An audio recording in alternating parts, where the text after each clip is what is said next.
दिल्ली सरकार के द्वारा यहां जितने भी लोग गटर में मरे, केजरीवाल सरकार ने कितनों को मुआवजा दिया, कितने लोगों को उन्होंने न्याय दिया, पुलिस अधिकारियों को बचाने के लिए सारे सबूत मिटा दिए गए। क्या दलित मृत्यु के लिए पैदा हुआ है? यह दलित कब तक बोझ उठाएगा? क्या दलितों के लिए अभिशाप बन चुका है कि दलित गटर में मरेगा? क्या दलित मृत्यु के लिए पैदा हुआ है?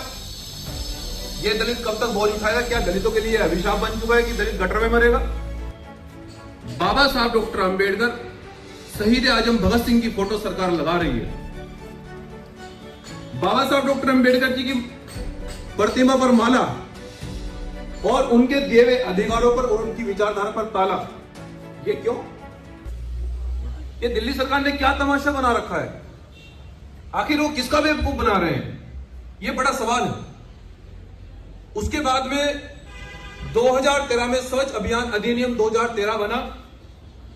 उसमें यह लागू हुआ कि अब जहां सरकार को यह लगे कि ये यहां गटर में बड़ा हादसा हो सकता है, वहां सफाई कर्मचारी को गटर में नहीं उतारा जाएगा। उसके बावजूद भी गटर में मरने वालों की संख्या नहीं रुकी है। सर,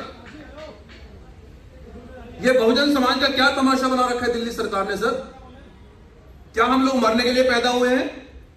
ये संविधान में कहां लिखा है सर कि एक व्यक्ति मजदूर परिवार में पैदा होगा और वो मजदूरी मरेगा? ये संविधान में कहां लिखा है? और जिस प्रकार से दिल्ली सरकार के द्वारा यहां जितने भी लोग गटर में मरे, केजरीवाल सरकार ने कितनों को मुआवजा दिया, कितने लोगों को उन्होंने न्याय दिया, पुलिस अधिकारियों को बचाने के लिए सारे सबूत मिटा दिए गए, जिससे कि क्या उनके नेता बोलने वाले नहीं? हम दिल्ली सरकार से बताना चाहते हैं कि अब नेता को कुर्सी से खींचने वाले नेता तैयार हो गए, दिमाग में भ्रम है तो दूर कर लें। बिल्कुल नहीं, बहुजन समाज का उत्पीड़न किसी भी रूप में बर्दाश्त नहीं किया जाएगा।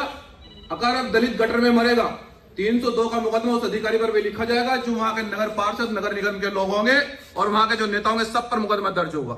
ये भीम आर्मी जैन संगठन का कार्यकर्ता आपसे वादा कर रहा है।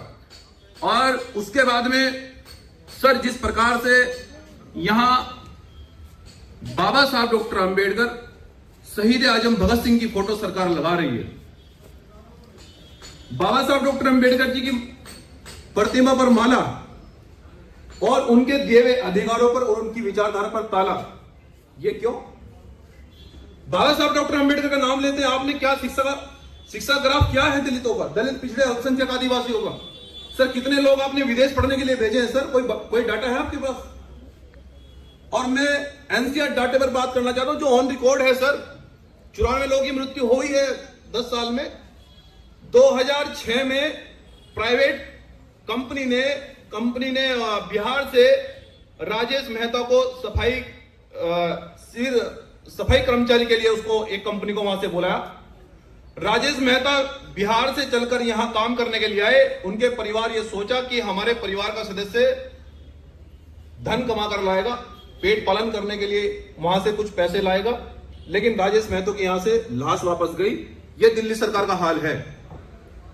दिल्ली सरकार किसको बेवकूफ बना रही है?